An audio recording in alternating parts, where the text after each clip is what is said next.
Have we already lost our democracy? Check this out. Leave your comments, ding the bell, share it with your friends, and subscribe to our channel. Norma in Montgomery, Alabama. Hey, Norma, what's on your mind today? Well, of course, Trump and his authoritarian attitudes. One of the things that I don't hear anyone mentioning is the fact that Mitch McConnell has been extremely busy appointing judges at every level across the country.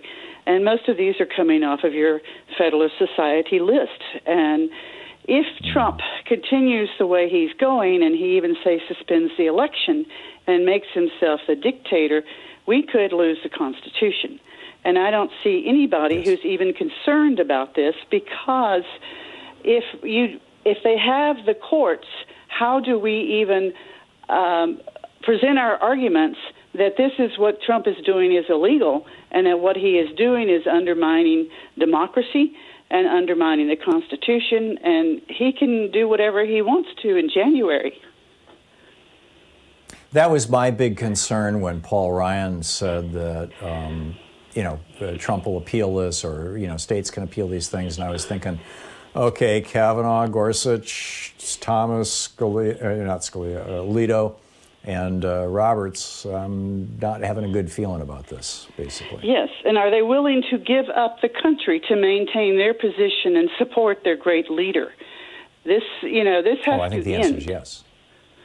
Well, yes, yeah, okay, so have we already lost? Yes. Have we already lost, or are we the people going to do something? I think the option of armed revolution is not one that America wants. We went through that with the Civil War. No, it isn't. Or that anybody takes seriously outside of the fever dreams of the people who've read Turner Diaries. The hardcore right-wing white supremacists.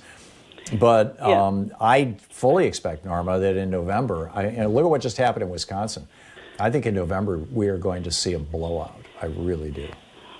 Well, I hope so. I hope that we are allowed to have this election. I hope that these primaries are allowed to have mail-in ballots, even though Trump says that that's terrible, and that these people are all liars and cheats and frauds and thieves stealing votes. But how can we even begin when Mitch McConnell has essentially taken over the entire judicial system of the country?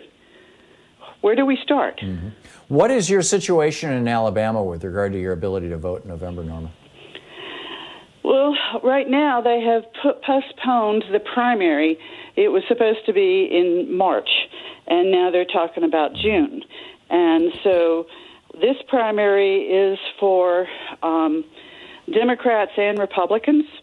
And, we have, at least Roy Moore is not on the ballot anymore, but we have the Senate. Mm-hmm. We need to keep Doug Jones. And people forget that this primary would also, Bradley Byrne, who was a representative, he still is until January, ran for the Senate seat and lost. And so we have a football player of a coach running for it against Doug Jones.